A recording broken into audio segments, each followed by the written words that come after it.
73 right now with Garcia. And it gives you an idea of the closing speed, but they've been even higher in years past. Now through the Porsche curves. A little bit of a traffic jam here. This is when you really need to be patient. Don't try and make that big move up the outside.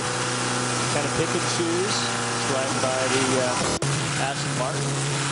One of the GTE AM entries, AMR entry, as they work their way past. Now once clear, they will set sail yet again, but that's what you talk about. That's where it's so important, and that's where Anthony Davidson was not patient last year. Had the problem with the Corvette, among many problems that he had, or several problems that he had last year. And as you said, Davidson seems to be a different driver this year, and I'm sure he was spoken to quite sternly by Olivier Canel and the rest of the Peugeot squad. Great battle here, though, between two of the petrol-powered cars. The 12 out in front, the Toyota Lola. We understand there'll be 4 of those Rebellion runs, too, this year. There'll be as many as 4 Toyota-powered Lolas next year at Le Mans, and that is great to see. Toyota stepping back, kind of dipping their toe back in the water. Not a factory effort, but are supplying engines, and it's great to see Toyota back. It is. I mean, after all the tragedies that have happened with Japan, I'm still very close with the Lexus folks and the Toyota folks, and talking about them getting involved in racing. And there was a little bit of hint on the horizon, even potentially with the LFA. And then when all these tragedies struck, everything got put on the back burner. Wow, you look at that, and Julian Goose in the 16th Escarolo really pulls over and lets the Peugeots go. He understands the difference in the speed. He'll give up the fight with himself, Emiliani, right now in the 12, letting the Peugeots through. Perhaps he's letting them through because he knows that they're faster, and perhaps he's got a resume that he wants to hand over as well. Oh, by the way, you remember when I was very nice to you out there and let your cars through? I'm looking for a ride for that. A lot of give and take. Needs to be a lot of give and take on these races, and sometimes when you get too greedy, it's going to catch up.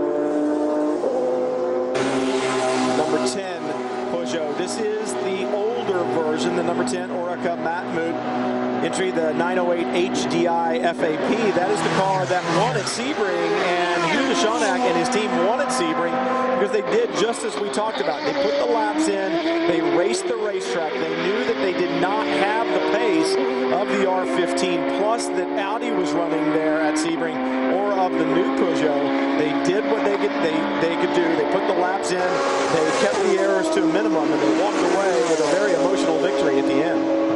It was exciting to see. I mean, they continually show up year after year, and to see them come away with a victory at Sebring this year was just nice to see. It was just a feel-good moment. And you talk about a feel-good moment. I think a lot of people, they miss the emotion of the sport. They don't understand. Yes, it's a fight, and yes, it's about being aggressive, but in the end, it's about emotion. Look back at Sebring. It was fuel strategy that brought it to the end. And listen on the radio. And look at Hugh de Schonack. There you go. Olivier all those Panis, hours, tears in his eyes. Olivier Panis beside him. Luc Duval brought the car home to the checkered flag. Then remember Japan there as he points to the back. And I think de Schonack was in tears for about an hour. And why would he not be?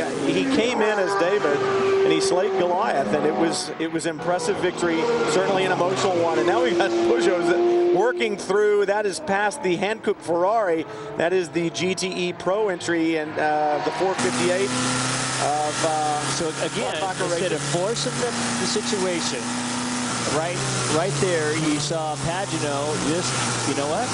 I'll wait another, 3/4 of this turn, and then I'll make that pass. Well, and Simon already made a mistake today. He didn't want to make a bigger one. We talked about the Lotuses a bit earlier. Great to see them back here, Jamie. It is, and we talk about all of the manufacturer involvement in the GT class this year. Lotus coming on strong, but it's still a developmental program, Johnny. How's it going? Yeah, I mean, you hit the nail on the head there, Jamie. It is very much a development program, and this is actually the car's second ever race, so we certainly picked a big one to bring it, but it's going really, really well. I took the start and just kept out of trouble, and we're trying to triple stint the tyres. The pace car kind of ruined that, and I must admit I was thinking more about Alan when I saw that, because I was looking over my shoulder, I saw the number of the Audi, and I'm just really glad he's okay. But that kind of scuppered our doing a triple stint, because obviously then going for so long, so slowly, we weren't really sure of tyre wear. But so far, Lotus is going, and we're keeping going round and round, and we'll see how long we can go. Now, I heard this morning that you guys have changed your strategy because you know you don't have the overall speed to win the race outright that way. But do you feel like you have the consistency and the endurance to make it to the end?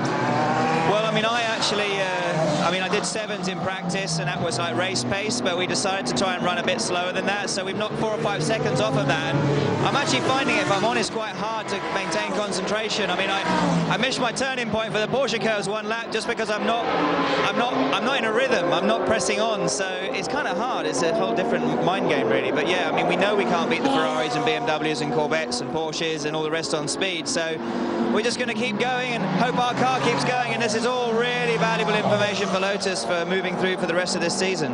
It's great to see you guys back at the track. Thank you. Thanks, Steve. Saw the 63 entry, Christian Reed behind the wheel coming to pit road. That is the GTE AM category leader right now, so the leader in GTE AM on pit road. And you heard him talk about a rhythm, and we've said this time and time again in different broadcasts.